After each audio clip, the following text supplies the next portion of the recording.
No Easy Day. The first-hand account of the mission that killed Osama bin Laden by Mark Owen. Hi, my name is Mark Owen, and I was born and raised in Alaska for my whole life. This is all I know, snow and mountains. As a child, my dad and I would go hunting all the time, so guns wasn't foreign to me at all. I became a very good hunter really fast. I guess I just had a natural shot. Out of all the guns me and my father used to go hunting with, I naturally adapted to using pistols. I don't know why, but pistols are my favorite guns, and I shoot anything I want with them. As I grew up in Alaska, for some reason I knew in my blood that I wanted to become a Navy SEAL for the United States of America. Even though my parents didn't want me to join the Navy, I told them I had to do it because it was a part of my dreams, and I knew that it was my mission. Joining the United States Navy was one of the best decisions I've ever made. One of the main reasons I like joining the Navy because people would compare us to vampires. We like to sleep in the day and we do all of our work at night, so you cannot see us. On September 11, 2001, there was a terrorist attack on the United States of America. 4 planes were hijacked by 19 different Al-Qaeda members. 2 of the planes hit the World Trade Center in New York City. Another plane hit the Pentagon in Virginia.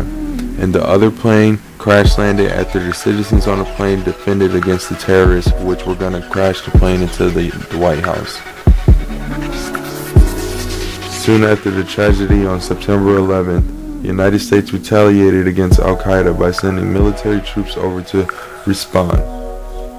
We were not going to allow someone responsible over 2,000 people dying to get away with something like that. The Al-Qaedans were fully prepared for our attack. They knew that we would retaliate against them for what they have done. They were not going to go down without a fight though, but their military was just not as strong as ours. Ever since the attack on September 11th, the man responsible and the most wanted man in the world was Osama bin Laden. The United States wanted him dead or alive at any time. After 10 long years of searching and mistaken appearances of Osama bin Laden, the CIA intelligence agency thought they were for sure that they found him in Pakistan by using satellite images.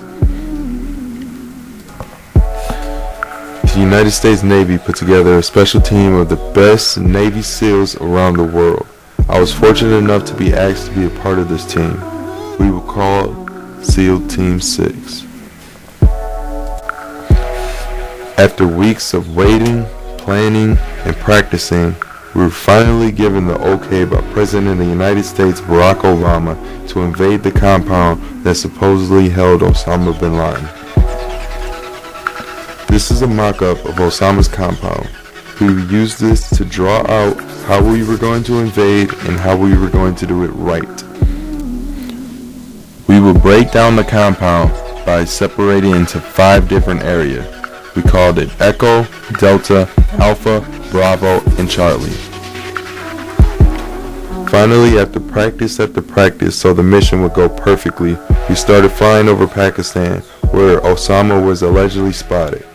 This flight seemed like the longest flight of my life. We flew 2 helicopters out to Pakistan, one called Chalk 1 and the other called Chalk 2. Chalk 1 attempted to hover over A, which is Alpha Courtyard, but was unable to hold station and crash landed. Chalk 2 landed and inserted an external security team consisting of 4 SEALs, an interpreter, and a combat assault dog. The pilot flying Chalk 1 were able to crash land the helicopter in E, which is Echo Courtyard, west of the main house. Chalk 2 saw Chalk 1 crashing. The pilot immediately made a safer decision and landed outside the gates instead of attempting to fast rope insert onto the top of the main building. After Chalk 1 crashed, the SEALs quickly recovered and began the assault. The SEALs exited the helicopter and immediately had to explosively breach the first gate. The sniper took the roof position. The soldiers cleared the roof and cleared the building. And they had soldiers circling the compound to make sure there was no Talibans on the outside. The SEALs took the south door and another set of SEALs took the north door. They both exploded the doors and began to assault inside the building. Chalk 2's team tried to breach the gate where the helicopter dropped them off at, but quickly found out there was a brick wall behind the gate, so they had to go to D where one of Chalk 1's team would open the door for them to let them in. After clearing C area, the rest of Chalk 1 would go to the main building where Osama was living. They would breach the north door and they would breach the south door so they can head in at the same time and clear the first level. The team that entered in the south door entrance cleared the first level by killing 2 of the Taliban that were on the bottom, but Osama was not there. On the second floor, they killed another Taliban, which was not Osama, so Osama was not in the building so far. But when they reached to the third floor, Osama bin Laden was on the third floor with 2 of his wives, and the point man on SEAL Team 16 shot him, and he was dead. After they took pictures of the incident and rounded everybody up, everybody left and on a plane and safely went home to their families.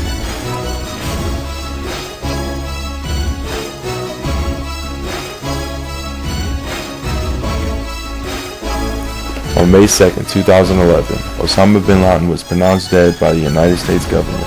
This was one of the United States' biggest accomplishments and a very historical moment.